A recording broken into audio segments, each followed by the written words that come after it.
Once again, we recall the torture and execution of Jesus.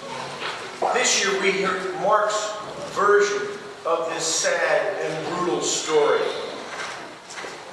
The slapping and spitting, the mocking and the whip, the nails, and Jesus hanging in agony make it a story of barbaric cruelty. The failure of Jesus' disciples when he needed them most makes it a very sad story. It is also a story of rejection. Jesus' entire mission was to renew God's people and transform them so that they could be the instrument of God's kingdom. And many of his people rejected this mission. His own religious leaders rejected this mission and turned him over to Pilate and the Roman military. Could you imagine working for the renewal of the church and Cardinal Wuerl hand you over to ISIS? That's what happened. I wouldn't laugh. But within this dark story, there is a deeper and more radical story. In fact, the most important story, the most important event in human history. And to see and understand this deeper story, we have to shine the light of the resurrection on Jesus' passion and crucifixion. And what we discover within this sad and horrific story is a story of courageous love. It is the story of God's love working through the crucifixion to free us and transform us into the people of God. Let me explain. You see, when Jesus realized that there was mounting opposition to his mission,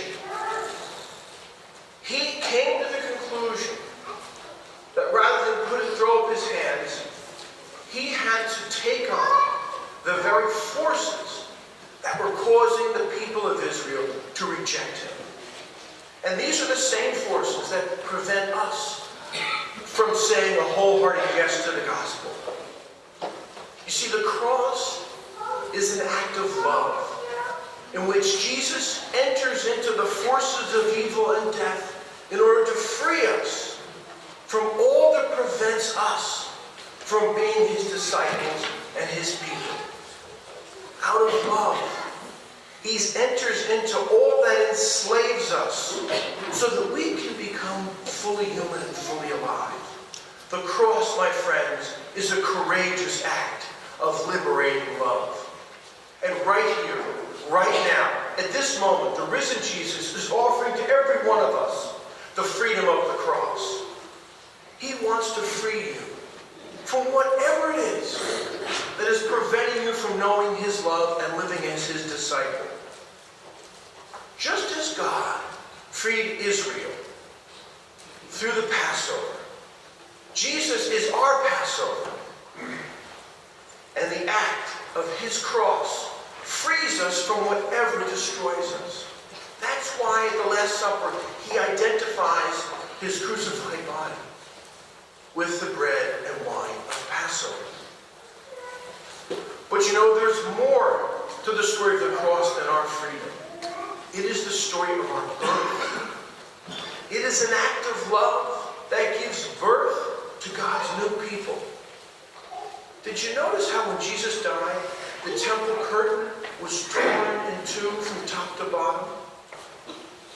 When Jesus died, the curtain that exists between us and God was torn open, and the Spirit of God pours out from heaven onto us, giving birth to a new people of God. You see, the cross is not just a courageous act of freedom, it's a creative act of love. And on the cross, God was creating a new kind of people, a new kind of human being, and we are that people. We are the people who right now at this moment, the cross is freeing. We are the people who are being transformed by the Spirit of God into the image of Jesus.